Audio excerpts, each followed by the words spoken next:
설교 본문은 13장 3절입니다. 내가 내게 있는 모든 것으로 구제하고 또 내 몸을 불사르게 내어줄지라도 사랑이 없으면 내게 아무 유익이 없느니라. 아멘. 주 예수 그리스도 안에 있는 형제 자매 여러분, 이 세상에 사랑보다 더 위대한 것은 없습니다. 그리스도인의 삶 속에서도 사랑보다 더 필요한 것은 없습니다. 우린 친구들과 가족의 사랑이 필요합니다. 교회 안에 있는 형제 자매의 사랑이 필요합니다. 우리는 무엇보다도 하나님의 사랑이 필요합니다.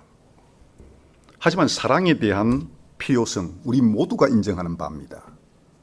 하지만 성경은 우리에게 사랑을 받을 필요성에 대해서만 강조하지 않고 우리가 하나님에게서 받은 사랑을 이웃에게 사랑하도록 우리를 자극하고 명령하고 있습니다.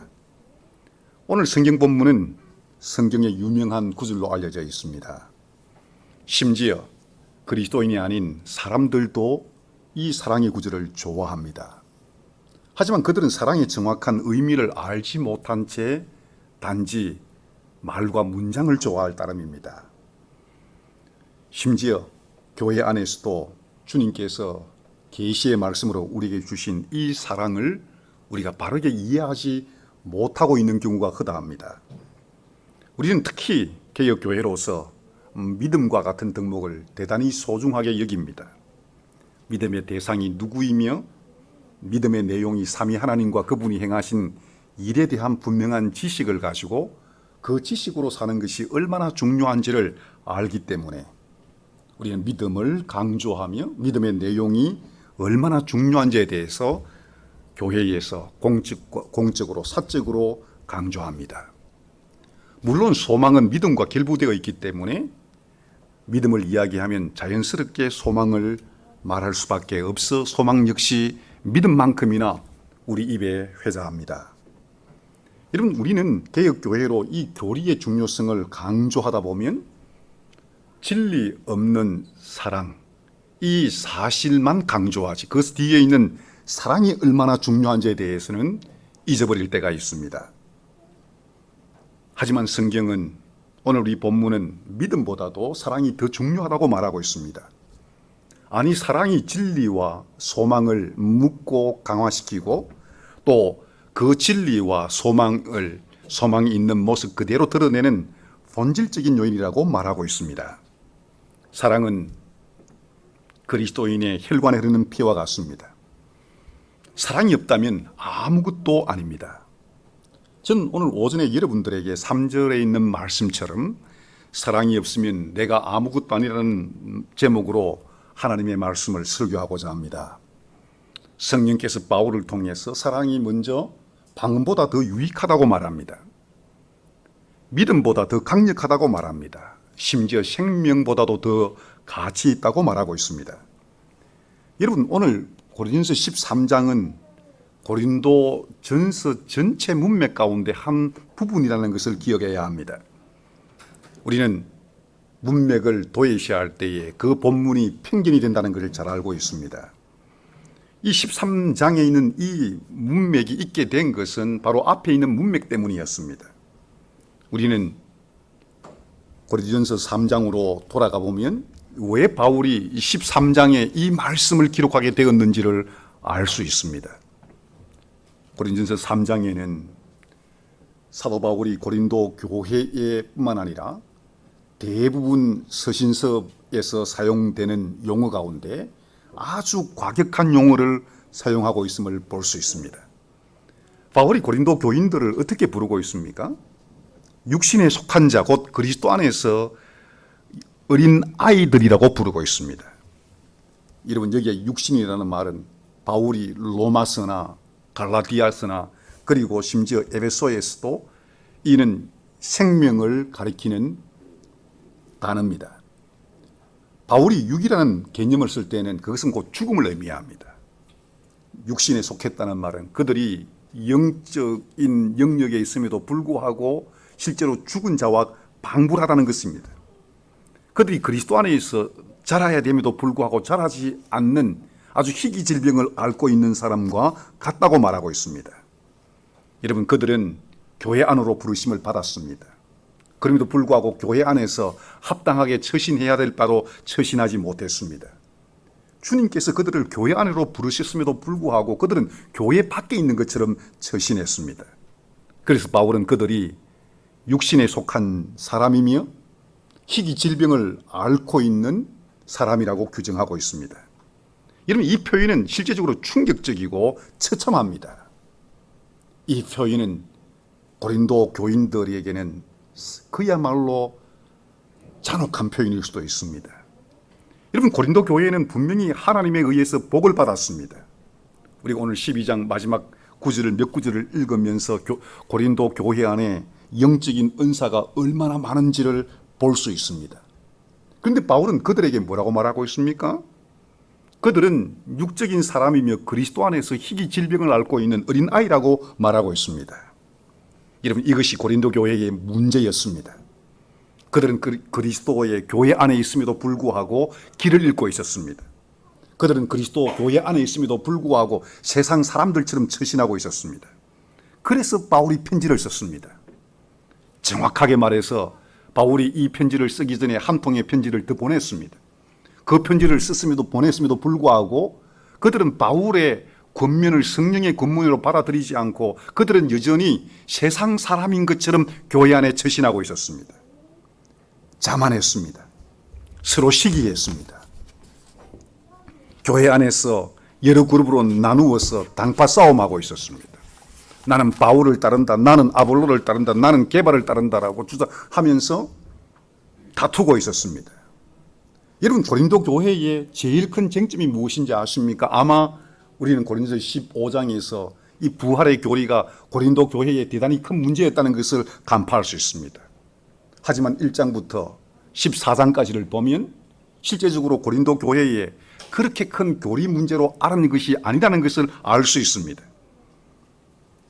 다르게 말하면 교리가 핵심 쟁점이 아니었다는 것입니다. 여러분, 다른 교회, 예수 그리스도께서 사도 요한에게 소아시아 7교회에 보낸 편지 가운데 첫 번째 에베소에 보낸 편지에서 그 교회의 문제점을 지적하실 때에 맨 먼저 지적하신 것이 무엇이었습니까? 첫 번째로 그들이 첫사랑을 잃어버렸다는 것이었습니다. 고린도 교회도 에베소 교회가 앓고 있는 이 영적인 질환을 앓고 있었습니다. 그들은 사랑이 없었습니다. 여러분, 죄가 판을 치고 있었기 때문에 사랑이 없게 된 것입니다. 고린도 교회는 사랑이 없는 이 질병에 대해 그런 치료제를 얻지 못하고 계속적으로 방황하고 있었습니다. 이것은 여러분, 에베소 교회, 고린도 교회만이 아니라 오늘 우리 교회, 우리가 개혁교회라고 이야기하고 그리고 믿음과 믿음의 내용에 대해서 우리는 분명한 지식을 가지고 있다고 자랑하지만 우리에게도 이 영적인 질병이 우리를 괴롭힐 수 있다는 것을 기억해야 합니다. 여러분, 고린도 교인들은 그들이 예수 그리스도를 믿는 믿음을 통해서 여러분 새로운 신분을 얻었습니다. 그들은 과거에 얻지 못했던 영광스러운 신분, 바로 그들이 예수 그리스도에게 속했고 그 속한 표로 바로 그리스도를 보내신 성부 하나님과 성자 하나님을 알게 하신 성령 하나님, 그리고 성령 하나님께 주신 여러 가지 은사들을 통해서 그들은 자신들이 더 이상 세상에 속한 것이 아니라 그리스도에게 속했다는 확신을 얻게 되었습니다. 성령님이 분명히 고린도 교회에 일하고 계셨습니다. 성령께서 일하고 계신 증거로 그들이 방언을 말했습니다. 그들이 이런 다른 사람들이 갖지 못한 믿음의 은사를 그들은 발현하고 있었습니다. 심지어 그들이 손을 대면 낫는 치유의 은사도 있었습니다. 여러분, 기적을 행하는 은사도 있었습니다. 영들을 구별할 수 있는 그런 분별의 은사도 있었습니다. 그런데 놀라운 것은 이런 놀라운 은사들이 고린도 교회를 참되게 신실한 것으로 만들고 있었느냐? 전혀 그렇지 않았다는 것입니다.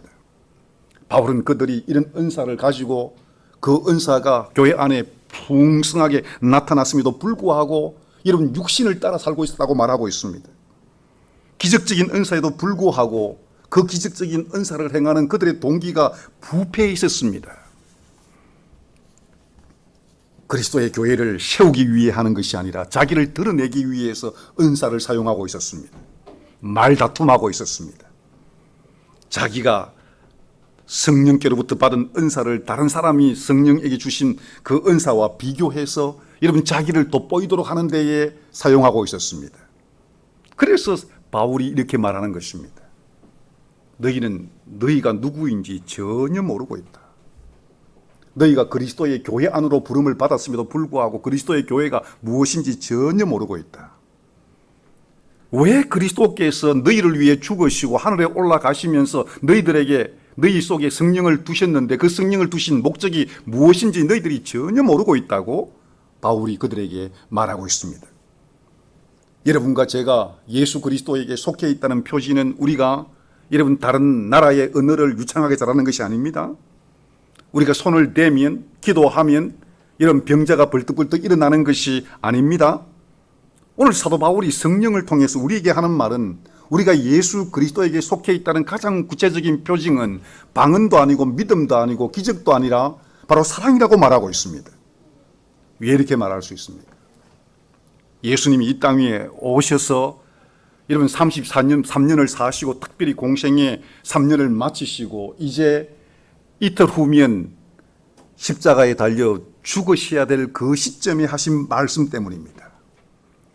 우리는 요한복음 13장 34절과 35절에서 예수님께서 십자가에 자기가 이 땅에 오신 가장 큰 목적인 십자가에 죽으시는 이 일이 무엇 때문인지를 밝히 말씀하시면서 하신 말씀이 이 말씀입니다. 새 계명을 너희에게 주노니 서로 사랑하라. 내가 너희를 사랑한 것 같이 너희도 서로 사랑하라. 주님께서 십자가에 자기를 내어주시는 것은 바로 위에서 죽으시는 사람들인 여러분과 저를 위해서 사랑 때문이라고 말씀하셨습니다. 그렇기 때문에 너희가 서로 사랑해야 된다고 말씀합니다. 이로써 모든 사람이 너희가 내 제자인 줄 알리라. 너희가 서로 사랑하면 너희가 세상에 속한 것이 아니라 나에게 속해 있다는 것을 너희가 증거하는 것이라고 주님께서 말씀하셨습니다. 그래서 바울은 방언도 믿음도 기적도 다른 어떤 것보다도 사랑이 강력하다는 것을 말하고 있습니다. 그래서 12장 31절 말씀이 이렇게 말합니다. 내가 또한 가장 좋은 길을 너희에게 보이리라. 이런 방언으로 말하는 것보다도 더 탁월한 방법이 있다고 말합니다. 기적을 행하는 것보다도 더 탁월한 방법이 있다고 말하고 있습니다. 여러분 신자의 정체성, 여러분과 제 정체성은 무엇입니까? 우리는 분명히 복음주의 안에 있는 교인들보다도 믿음의 내용, 사도신경에 있는 내용을 정확하게 우리는 알고 말할 수 있습니다. 우리는 신조가 얼마나 중요한지에 대해서 설명할 수 있습니다. 우리는 여러분 무엇이 거짓인지에 대해서 분명하게 말할 수 있습니다. 하지만 바울은 오늘 우리에게 뭐라고 말하고 있습니까? 우리가 자랑할 수 있는 진리에 대한 이해, 진리에 대한 선전, 그리고 분별할 수 있는 능력, 이것이 예수 그리스도에게 속해 있다는 절대적인 정체성이 아니라고 말하고 있습니다. 그 절대적인 정체성은 사랑이라고 말하고 있습니다. 사랑보다 더 강력한 것은 없습니다. 사랑은 방언보다 더 유익합니다. 이런 방언이 얼마나 매력적인 주제입니까? 그렇지 않습니까? 자기가 알지 못하는 언어로 하나님께 여러분 대화하는 것, 마치 순복음교회 교인들이 생각하는 것처럼 방언이라는 바로 하늘에 있는 천사들이 아니면 하늘의 천사들과 하나님이 통용하는 언어로 하나님께 대화하는 것이라고 규정하는 그런 방언을 가지고 여러분 하나님과 대화한다는 것은 대단히 어떻게 보면 기이한 일입니다. 하지만 성경에서 방언이라는 것은 대체적으로 인류가 사용하고 있는 특정한 언어를 말합니다. 여러분 한 번도 배워본 적이 없는 페르시아, 한 번도 배워본 적이 없는 아람어를 여러분 누군가가 술술 말한다고 한번 생각해 보십시오. 성령께서 오순절날 사도들에게 임하셨을 때에 사도들이 설교했을 때에 여러분 디아스포라들, 저 지중해 연안에 있던 디아스포라들이 여러분 6월절 순례를 위해서 예루살렘에 모였습니다. 사도의 설교를 들을 때 그들은 자기들의 언어를 들었다고 말하고 있습니다. 우리는 구체적으로 이 일이 어떤 식으로 일어났는지 잘 모르지만 성령 하나님께서 사도들의 설교를 통해서 사도들의 설교가 여러분 여러 가지 언어로 전달되어서 그들이 여러분 아람어를 하지 못함에도 불구하고 페르시아어로 그들이 복음을 듣게 되었다고 말하고 있습니다. 중요한 것은 어떤 언어가 중요한 것이 아닙니다. 바울이 뭐라고 말하고 있습니까? 내가 사람의 방은 내가 배우지 못했는데 성령 하나님께서 특정한 언어를 알게 하셔서 그 언어로 복음을 설교할 때에 여러분 얼마나 효과적이고 얼마나 복음이 전달되는데 가치가 있겠습니까? 편리하겠습니까? 사람의 방언과 심지어는 천사의 말을 할지라도 사랑이 없으면 소리나는 구리와 울리는 꽹과리가 된다고 말씀하고 있습니다. 교회 안에 배우지 못했는데 헬라어, 라틴어, 로마어를 시리아어를 자유자재로 구사하게 될 때에 많은 사람들이 교회에 왔을 때에 여러분 다 인종들이 각기 복음을 들을 수 있는 그런 특혜가 주어집니다. 너무 놀랍습니다. 선교사역에 이 방언 행사가 많아진다면 많은 장애물이 제거될 것입니다. 근데 바울은 뭐라고 말하고 있습니까?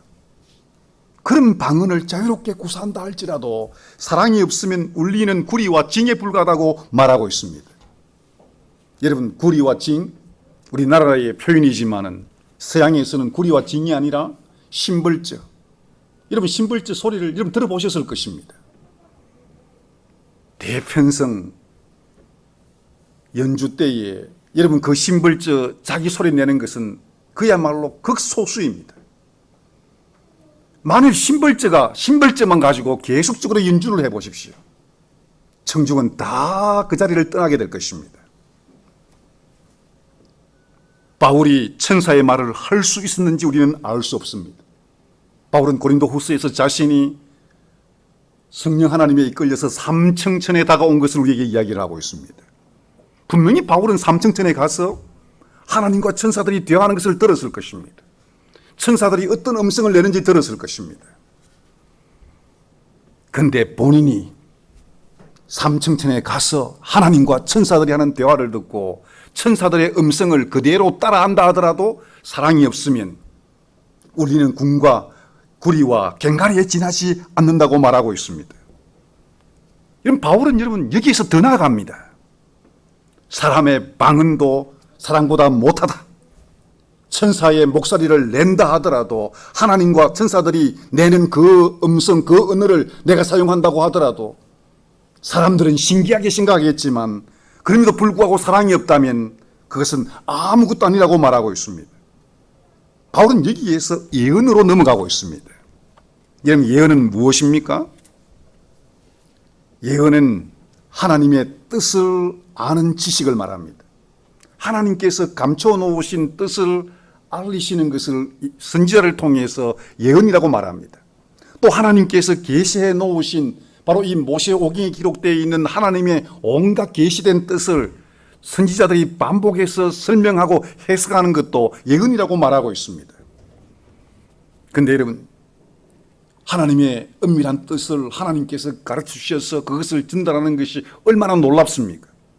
하나님께서 계시하신 진리의 말씀을 풀어서 여러분 바르게 설교하고 바르게 가르치는 것 얼마나 놀랍고 중요합니까? 그런데 이 예언도 사랑이 없다면 아무것도 아니라고 말하고 있습니다. 여러분 사랑의 가치가 얼마나 중요한지 모릅니다. 세상은 성경이 말하는 사랑의 의미를 알 수 없기 때문에 이해하지 못하기 때문에 그렇다 치고 여러분 교회 안에 있는 우리는 여러분 사랑이 얼마나 중요한지를 알면도 불구하고 이 사랑이 우리의 모든 교회 생활 속에 드러나지 않는다면 이것이 성령께서 바울을 통해서 말하는 것처럼 너희들이 교회 안에 있으면서도 세상에 있는 사람이요 너희들이 그리스도 안에 있다고 말하면서 그리스도 안에서 영적인 희귀 질병으로 괴로움을 당하는 사람이라고 말하는 그 책망을 우리는 듣고 회개해야 합니다. 세상은 사랑을 여러분 따스하고 포근하고 감미로운 느낌으로 생각합니다. 친구에 대해서 호감을 느끼는 것을 사랑이라고 말합니다. 하지만 성경에서 말하는 참된 사랑은 그런 것이 아닙니다. 성경의 사랑은 하나님께서 그리스도를 통해서 우리에게 보여주신 사랑입니다. 여러분 그것을 4절 말씀에 본질적인 두 가지를 이야기합니다. 하나님이 우리를 사랑하실 때에 그분은 오래 참으십니다. 우리가 죄를 지었음에도 불구하고 오래 참으시는 일을 통해서, 그리고 하나님께서 우리를 오래 참으시면서 일관되게 우리를 대하시는 방식, 친절입니다. 이게 사랑의 본질적인 성격입니다. 하늘에 계신 하나님 아버지께서 자기 아들을 세상에 보내어서 십자가에 죽게 하신 것도 우리를 향한 그분의 사랑 때문이었습니다. 여러분, 성자 하나님이 성부 하나님과 함께 있을 수 있는 모든 특권을 다 버리고 이 땅 위에 우리의 육신을 취하신 것도 성자 하나님이신 예수 그리스도가 우리를 사랑하신 사랑 때문이었습니다. 여러분, 성령님은 여러분 속에, 제 속에 오셔서 자기를 알리지 않은 채 성부의 사랑과 성자의 우리를 향한 구원을 여러분 우리에게 가르쳐 주시고 깨닫게 하시고 인도하시는 것도 성령께서 우리를 향한 사랑 때문에 이렇게 하십니다. 성부, 성자, 성령 하나님께서 우리를 향한 사랑이 여러분 우리를 구속하시고 우리 안에 계시면서 우리를 계속하고 하나님의 사랑을 깨닫게 하시는 사랑 때문이었습니다. 여러분, 지식도 중요합니다. 하나님의 뜻을 바르게 알고 설교하고 적용할 수 있는 여러분 지식과 지혜가 대단히 중요하고 놀랍고 교회에 필요합니다. 어떻게 보면 바울은 기독교 역사상 가장 위대한 신학자였고 지성인이었습니다. 하나님에 대해서 대단히 많은 것을 알고 있는 사람이었습니다. 그는 하늘 나라에 가서 하나님과 천사들이 있는 걸 보았습니다. 그럼에도 불구하고 자신이 위대한 지성인이며 신학자였음에도 불구하고 하늘나라에 가서 삼층천에서 있었던 일들을 이런 보았음에도 불구하고 바울은 사랑과 자기가 지금까지 쌓아왔던 모든 지식과 바꿀 수 없다고 말하고 있습니다. 그는 자기의 지식과 사랑과 이런 비교해서 무언가를 선택하라고 요구한다면 여러분 사랑을 선택할 거라고 말하고 있습니다.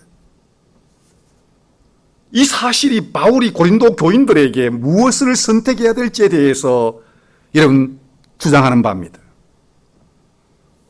우리가 사랑을 과소평가하면 마치 우리가 선물로 얻은 믿음, 그 믿음으로 삼위 하나님에 대한 지식이 훨씬 더 중요하다고 생각할 것입니다.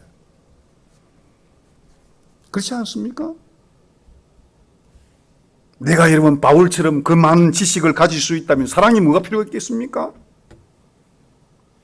성경의 한 구절을 제대로 이해하기만 해도 놀라운데 하나님의 뜻을 바르게 알고 이 뜻을 바르게 설교하고 가르치고 적용할 수 있는 그런 지식과 지혜가 있다면 다른 모든 것은 필요 없을 정도로 여러분 중요하지 않겠습니까? 근데 바울은 뭐라고 말합니까? 자기는 그 지식과 지혜를 선택하는 것이 아니라 사랑을 선택하겠노라고 말하고 있습니다.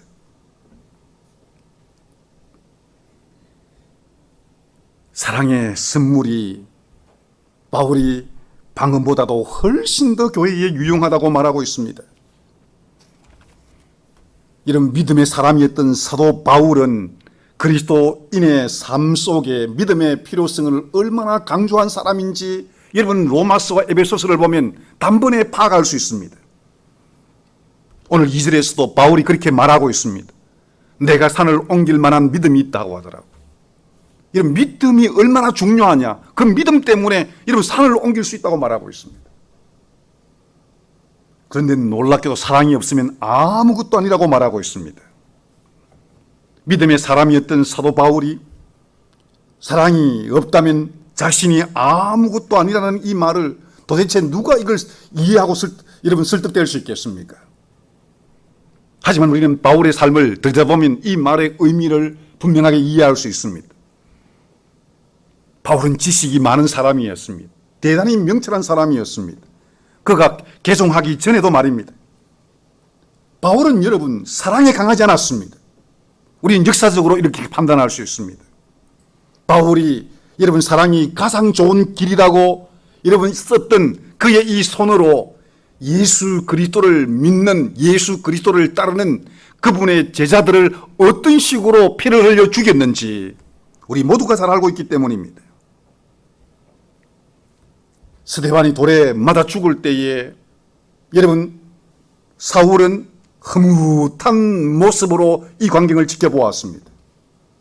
자신이 죽여도 된다고 여러분 공인한 사람이 사울이었습니다.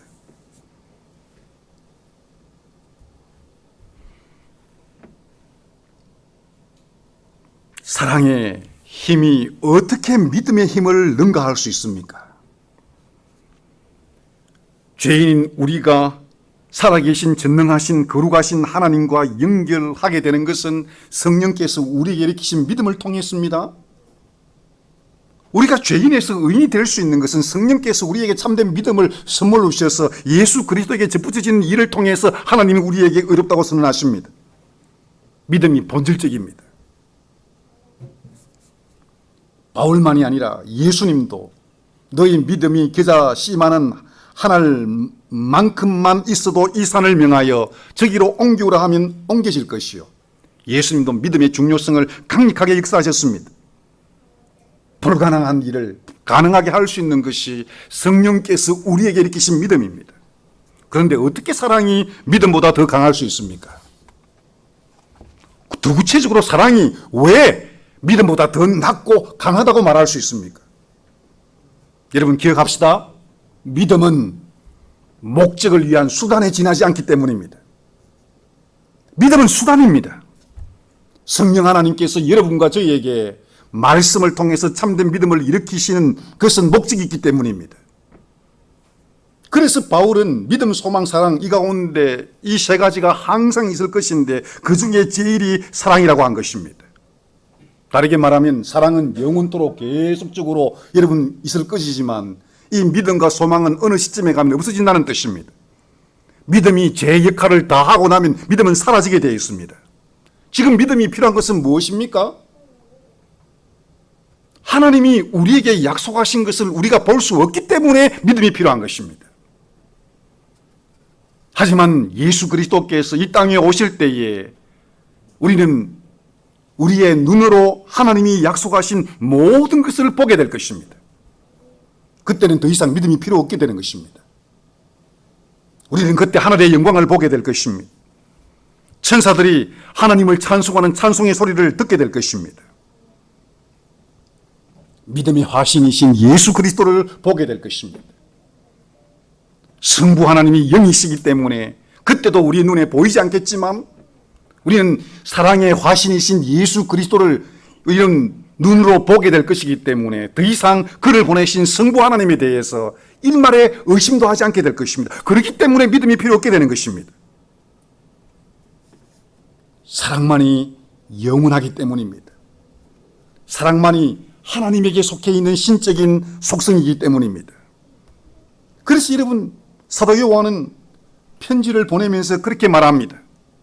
사랑하는 자들아 우리가 서로 사랑하자. 사랑은 하나님께 속한 것이니 사랑하는 자마다 하나님으로부터 나서 하나님을 알고. 사랑이 그리스도인의 정체성입니다. 바울은 고린도 교인들이 그리스도인이 아니라고 말하고 있지 않습니다. 그런데 그리스도인의 정체성이라고 할 수 있는 이 사랑이 그들에게서 빠져 있었기 때문에 그들이 지금 영적인 질병으로 괴로움을 당하고 있다고 말한 것입니다. 너희들이 어둠의 권세에서 해방된 사람임에도 불구하고 너희들이 그리스도를 믿는 이제 성령에 의해서 영적인 사람이 되었음에도 불구하고 왜 너희들이 세상에 속해 있는 것과 노닥거리느냐? 너희들은 성령께서 참된 믿음을 통해서 그리스도와 하나가 되게 하시는 일로 인해서 너희들은 신분과 또 신분에 걸맞는 특권과 그 모든 것들이 너희들에게 주어졌음에도 불구하고 왜 너희들을 변화된 존재로 보지 않느냐라고 말하고 있습니다. 고린도의 많은 사람들 가운데 고린도 안에 있는 고린도 교회에 있는 신자들 그들이 여러분 교회 밖에서 교회 안에 들어오게 된 것은 우연이 아니라 하나님께서 영원전에 그들을 사랑 가운데 선택하신 그 사랑 때문이었습니다. 그들이 여러분 세상 사람이었다가 그리스도인으로 변화된 것은 분명히 성부와 성자가 보내신 성령에 의해서 그들에게 일으켜진 믿음을 통해서였습니다. 하지만 성령님께서 왜 그들을 그리스도에게 접붙이셨습니까? 왜 그들에게 참된 믿음을 주셔서 그들에게 그리스도에게 속한 사람이 되게 하셨습니까?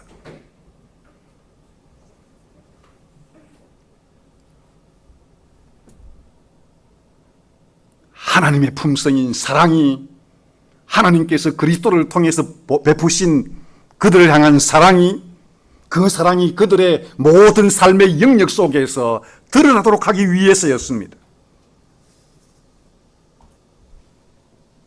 하나님이 우리를 사랑하셨기 때문에 그 사랑을 우리가 알고 그 사랑을 다른 사람에게 보여줄 수 있도록 하기 위해서 성령께서 여러분과 저에게 참된 믿음을 일으키신 것입니다. 여러분과 제가 참된 믿음을 통해서 하나님을 바르게 안다면, 하나님께서 그리스도를 주신 그 사랑을 안다면 여러분들은 이웃을 사랑해야 합니다. 여러분 옆에 있는 아내와 남편을 인내하면서, 항상 친절하면서, 주님이 사랑이 아니라고 하신 8가지를 여러분 미워하면서 사랑해야 합니다. 하나님이 사랑 때문에 우리를 선택하셨고, 사랑 때문에 성자를 보내시기로 결정하셨고, 성자는 하나님이 주신 여러분과 저를 사랑 때문에 이 땅에 오셔서 우리의 육신을 입으시고 우리 대신 십자가에서 피를 흘리고 죽으셨습니다. 사랑이 얼마나 강력한지 여러분은 보십니까? 사랑은 영원 전에 시작된 것입니다. 사랑은 죄가 들어와서 시작된 것이 아닙니다. 죄가 들어와서 여러분과 저에게 베풀어진 것이 아닙니다. 우리는 죄로 인해서, 우리는 보지 않으면, 느끼지 아니하면 여러분 움직이지 않으려는 경향이 있습니다. 만일 하나님이 이와 같았다면 죄로 말미암아 진노의 자녀였던 여러분과 저의 여러분 종말은 어떻게 됐겠습니까?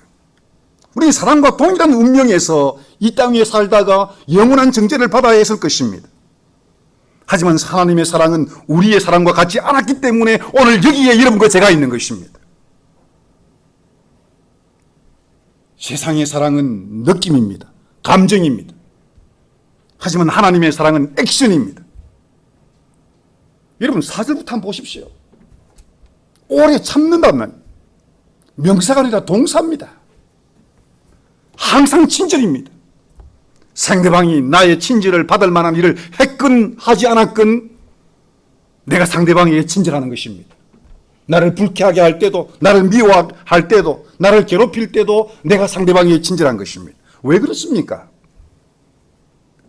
내가 죄로 인해서 하나님과 원수가 되었을 때에 하나님은 원수가 된 나에게 불쾌함을 쏟아내면서 나를 지옥에 내버리지 않으시고 오히려 자기 아들을 보내기로 약속하시고 인내하시면서 때가 될 때까지 그분은 참으셨기 때문입니다.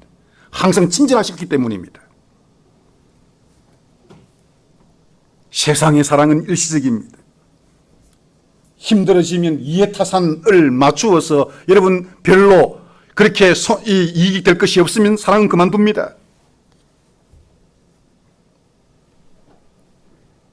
고린도 교인들의 사랑이 이렇게 했습니다. 여러분 잘 아시죠? 고린전서 5장을 한번 보십시오. 자기 아버지의 후처, 계모와 여러분 동거하는 그것을 사랑이라고 여러분 포장을 해서 교회 안에 성찬을 참여하게 만드는 이런 죄를 저질렀던 교회가 고린도 교회였습니다.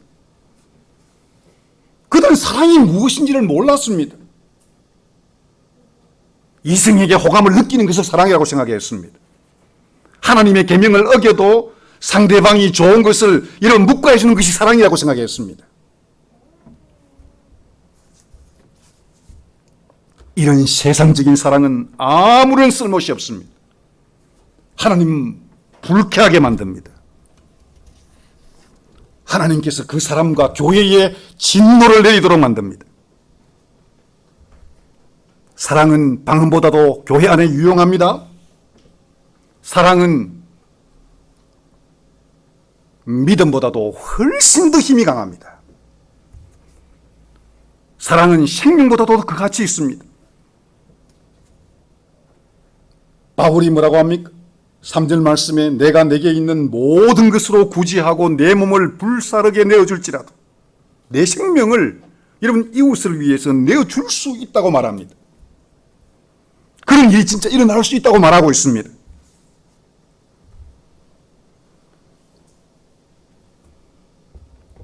우리 시대에 사랑의 화신이었던 사람이 있습니다. 여러분 인도의 마더 테레사 여러분 기억하실 것입니다. 이분은 한평생 결혼하지 않고 독신으로 살면서 저 영국에서 인도에 내려와서 인도에서 수많은 학교, 병원, 수용소 만들어서 많은 사람들을 돌봤던 분들이었습니다. 마더 테레사의 이야기를 들을 때에 감명받지 않을 수 없습니다. 정말 이 여성은 이웃을 위해서 헌신한 사람이었습니다. 그런데 여러분 오늘 바울의 말을 빌어서 이렇게 표현할 수 있습니다. 내일 여러분이 비행기를 타고 인도에 가서 데레사 순교가 했던 것처럼 똑같이 한다 하더라도 여러분들 마음에 하나님께서 베푸신 그리스도를 통해 베푸신 사랑 때문에 이웃을 사랑하고자 하는 그런 동기로 사랑하지 않았다면 아무것도 아니라고 말입니다. 헌신한다 하더라도 한평생 시간을 다 드린다 하더라도 내 재산을 몽땅 바쳐서 어려운 사람을 구제한다 하더라도 아무것도 아니라고 말하고 있습니다. 다르게 말하면 마더 테레사가 하나님께서 그리스도를 보내시기까지 자기를 사랑하신 사랑 때문에 그 일을 했다면 그는 하늘나라에서 대단히 여러분 존귀하게 여김을 받게 될 것입니다. 하지만 마더 테레사가 했던 그 모든 일이 하나님께서 그리스도를 통해서 자신에게 부신 사랑 때문에 한 것이 아니라 다른 요인 때문에 했다면 상은커녕 하나님께로부터 책망을 받을 수 있다고 말하고 있습니다. 여러분 그리스도인의 삶 속에 그리스도인의 교회 생활 속에 여러분 의미를 부여하는 것은 우리의 감정과 느낌이 아닙니다. 세상 사람들이 말하는 그런 여러분 호감, 따스함, 내가 느끼고 싶은 감정, 나를 이해해주는 분위기, 태도, 그게 사랑이 아닙니다. 그런 감정은 순식간에 바뀔 수 있습니다. 성령께서 우리를 그리스도 하나가 되게 하셔서 그리스도를 통하여 하나님을 알아가는 지식이 점점 여러분 많아지게 할 때에 우리 속에 일어나는 경건한 감정은 실제적으로 믿음보다 항상 뒤에 있다는 것을 기억해야 합니다.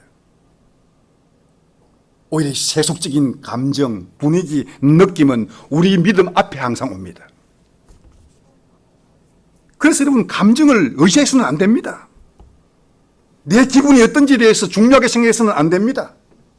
주님께서 그렇게 하라고 말씀합니다.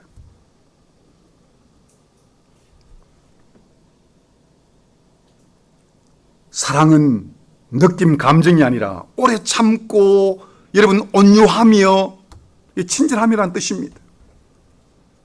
감정이 아니라 액션이라고 말하고 있습니다. 동사라고 말하고 있습니다. 내 기분이 좋지 않아도 나는 참아야 됩니다, 여러분. 나를 불쾌하게 했음에도 불구하고 내가 이웃에게 그 불쾌하게 한 사람에게 친절해야 됩니다.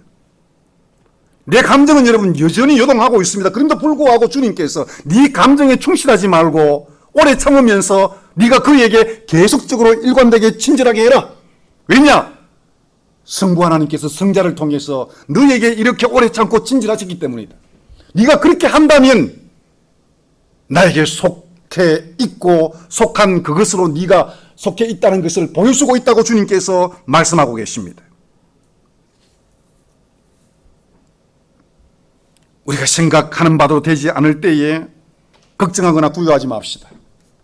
우리의 기분이 여러분 요동칠 때에 감정이 여러분 조삼모사와 같이 아니 얼마나 변덕스럽습니까? 그렇게 귀중하게 크게 생각하지 맙시다. 내 기분과 내 감정이 어떠냐가 아니라 주님께서 그리스도를 통해서 우리에게 보여주신 그 사랑을 내가 형제에게 행동으로, 액션으로 계속적으로 오래 참고 친절하게 대하는 그 일을 통해서 드러내야 합니다. 이게 주님이 우리에게 내리신 명령입니다. 그렇다면 아내가 남편이 불쾌하게 할 때 어떻게 해야 됩니까? 덩달아 불쾌해야 됩니까? 덩달아 여러분 인상을 찌푸려야 합니까? 그렇지 않습니다. 자녀가 반복되게 여러분 우리의 말을 거스를 때에 우리 같이 화를 내고 여러분 덩달아서 자녀를 골탕 먹여야 합니까? 아닙니다. 힘들어하는 친구가 괴로워할 때 우리가 어떻게 해야 됩니까? 같이 나가서 커피를 마셔야 합니다. 앉아서 이야기를 들어주어야 합니다. 주님께서 우리 길 위에 두신 모든 이웃에게 오래 참으면서 친절해야 합니다. 우리 속에 올라오는 분노와 짜증을 억제하고 여러분 사랑을 실천에 옮기기 위해서 의식적으로 선택해야 합니다.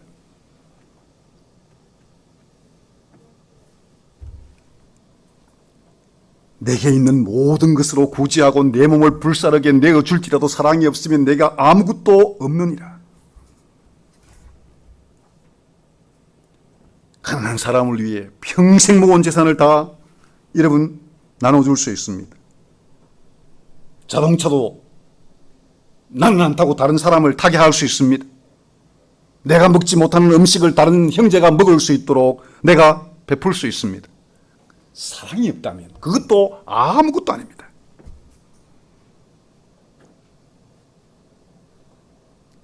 고린전서 13장에 대한 한 주석가가 이렇게 말했습니다. 사랑이 없다면 믿음과 진리 때문에 내 생명을 순교의 화염 속으로 던진다 하더라도 그 화염이 나에게 지옥의 화염이 될 수 있다. 무서운 말입니다. 복음을 위해 죽을 수 있습니다. 진리를 위해 투사가 될 수 있습니다. 성령께서 우리에게 주신 여러 가지 은사를 가지고 많은 일을 행할 수 있습니다. 많은 유익을 줄 수 있습니다. 사랑이 없다면 아무것도 아닙니다. 형제자매 여러분들, 주님께서 마지막 심판날에 여러분과 저를 부르셔서 우리를 심문하실 때에 뭐라고 부르시겠습니까? 뭘 물으시겠습니까? 네 재산을 가지고 어떻게 사용했느냐? 네가 어느 만큼 전도했느냐? 아닙니다.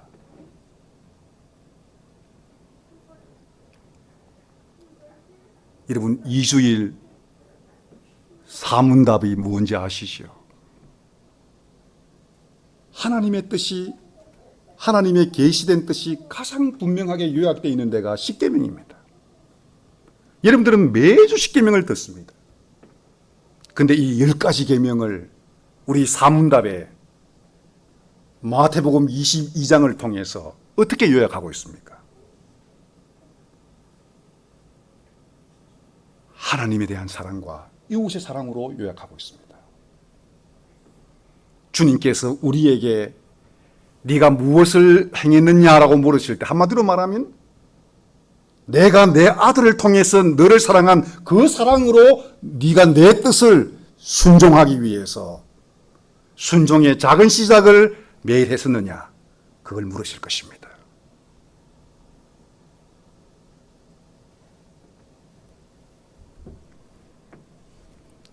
우리 구주 예수 그리스도께서 이 땅 위에 오셔서 우리의 죄를 위해서 33년을 사셨습니다. 그분은 하나님의 뜻을 행하시는 것을 자기 양식으로 삼으셨던 분입니다. 심지어 예수 그리스도께서 행하신 그 일도 하나님을 향한 사랑과 우리를 향한 사랑이 없다면 그분에게 아무런 유익이 없습니다. 하지만 그분이 행하신 모든 것은 하나님을 사랑하는 마음으로, 하나님께서 자기에게 주신 여러분과 저를 사랑하는 마음으로 여러분 하늘 보좌를 내려놓으시고 성부 하나님과 함께 계실 그 모든 특권을 버리시고 이 땅에 내려오셔서 우리의 죄를 위해서 고난받으시고 십자가에 달려 돌아가셨습니다.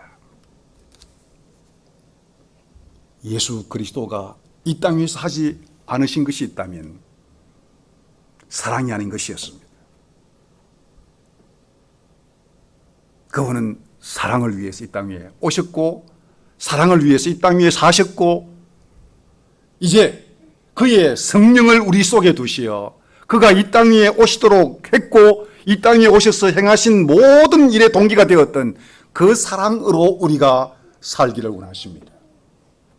더 이상 신령한 자이면서 육신에 속한 자처럼 처신하지 마십시오. 그리스도 안에 있으면서 우리의 머리이신 그리스도에게까지 자라가지는 못할지언정 빨리 자라가지는 못할지언정